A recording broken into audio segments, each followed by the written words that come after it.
Bapak Ibu Saudara yang terkasih di dalam Tuhan kita Yesus Kristus, Shalom. Selamat pagi, salam sejahtera bagi kita semua.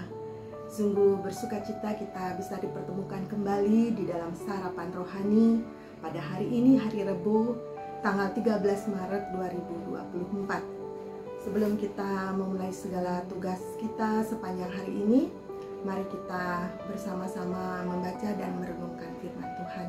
Namun sebelumnya mari kita berdoa. Ya Tuhan Allah Bapa kami yang di surga, Bapa yang senantiasa memelihara dan memberkati kehidupan kami. Pada pagi hari ini Tuhan, kami bersyukur datang kepadamu, menaikkan segala puji dan syukur kami Tuhan. Betapa Engkau baik di dalam hidup kami. Kami akan memulai segala tugas tanggung jawab kami untuk sepanjang hari ini Tuhan. Dan kami rindu untuk mendasarinya dengan firman Tuhan.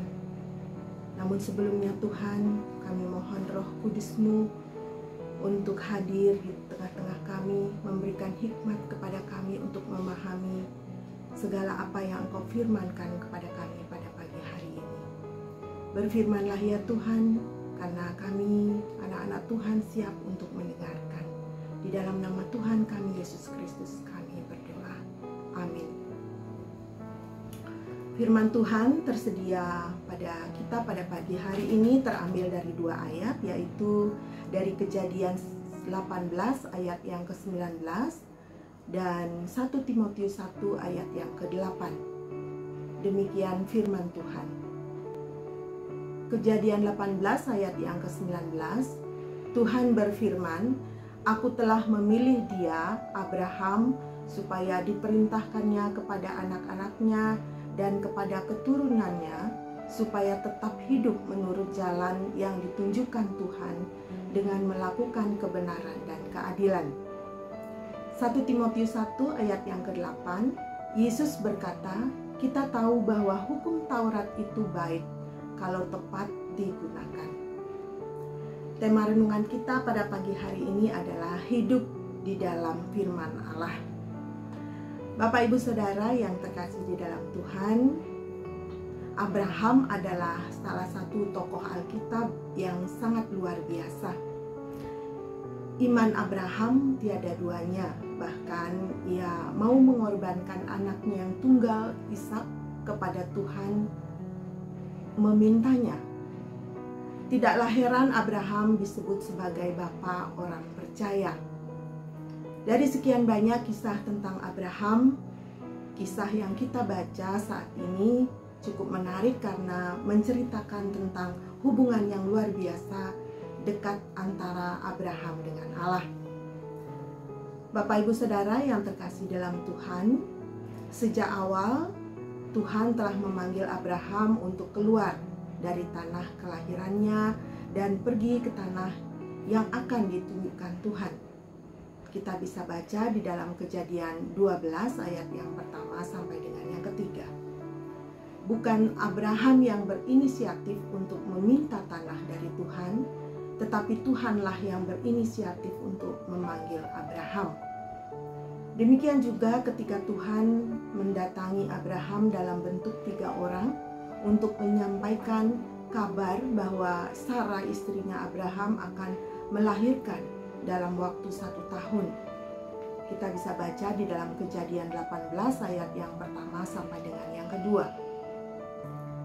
Tuhanlah pihak yang berinisiatif mendatangi Abraham untuk menyampaikan kabar tersebut. Setelah menyampaikan kabar tersebut, Tuhan berencana akan meneruskan perjalanannya ke Sodom untuk melihat keadaan Sodom dan Gomora karena kejahatan manusia di kedua kota itu sudah sangat berat, di dalam ayat yang ke-20 dan 21. Sebetulnya bisa saja saat itu Tuhan langsung menuju ke kota Sodom dan Gomora itu. Tetapi Tuhan memilih untuk berjalan ke arah Sodom sehingga Abraham pun dapat ikut mengantarkan mereka.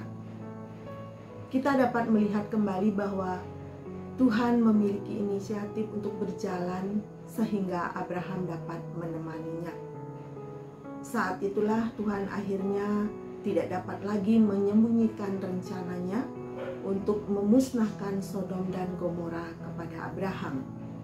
Tuhan pasti tahu bahwa Abraham adalah orang yang sangat beriman, sehingga andai kata Tuhan menghancurkan kota Sodom dan Gomora, di mana Lot keponakan Abraham tinggal di sana, dan semua penduduk kota tersebut termasuk Lot mati, Abraham pasti tidak akan protes kepada Tuhan. Tetapi Tuhan kembali berinisiatif untuk membicarakan hal tersebut dengan Abraham. Hingga akhirnya jika kita membaca lanjutan perikop ini, kita dapat melihat terjadinya semacam tawar-menawar antara Abraham dengan Tuhan. Kita bisa baca di Kejadian 18 ayat yang ke-22 sampai 23. Bapak Ibu Saudara yang dikasihi Tuhan, sangat jarang Tuhan bersikap seperti itu kepada orang lain di dalam Alkitab. Abraham mendapatkan keistimewaan yang luar biasa karena Tuhan mau menceritakan rencananya kepada Abraham.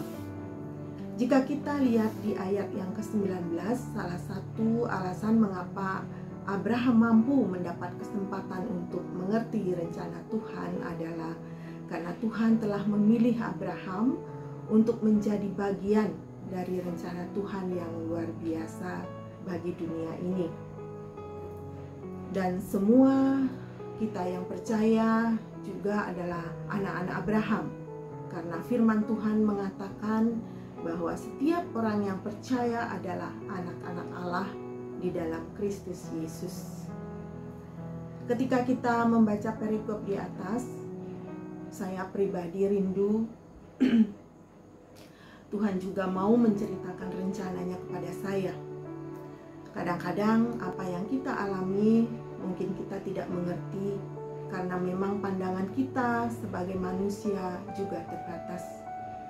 Tetapi jika Tuhan saja mau membagikan maksud dan rencananya kepada Abraham, tentunya Tuhan juga sebenarnya rindu untuk memberitahukan rencana-rencananya kepada setiap anak-anaknya. Kepada Abraham, Tuhan Allah telah memerintahkan agar ia mendidik dan mengajar anak-anak dan keturunannya untuk hidup menurut yang ditunjukkan Tuhan dengan melakukan kebenaran dan keadilan. Menjalankan kehidupan seturut kehendak Allah dan upahnya adalah mengalami berbagai kebaikan Tuhan. Dan kejatuhan Sodom dan Gomora adalah bukti dari ketidaktaatan manusia terhadap firman Allah. Pemberontakan bahwa hawa nafsu, penyembahan berhala, ketidakadilan, semua ini telah hidup dengan syarat dalam kehidupan mereka. Allah tidak menghendaki milik kepunyaannya binasa. Demikian juga kepada Timotius, Paulus menyampaikan hal yang serupa, bahwa hukum Taurat itu baik kalau tepat digunakan.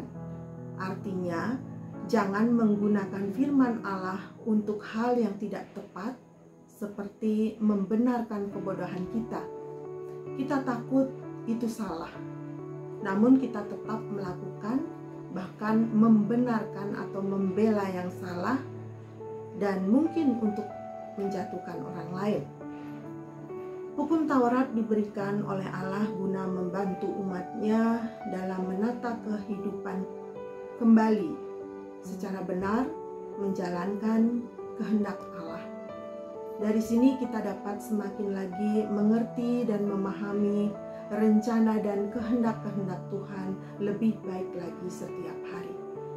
Memang rencana Tuhan itu sangat luar biasa dan bahkan jauh melebihi rencana-rencana manusia.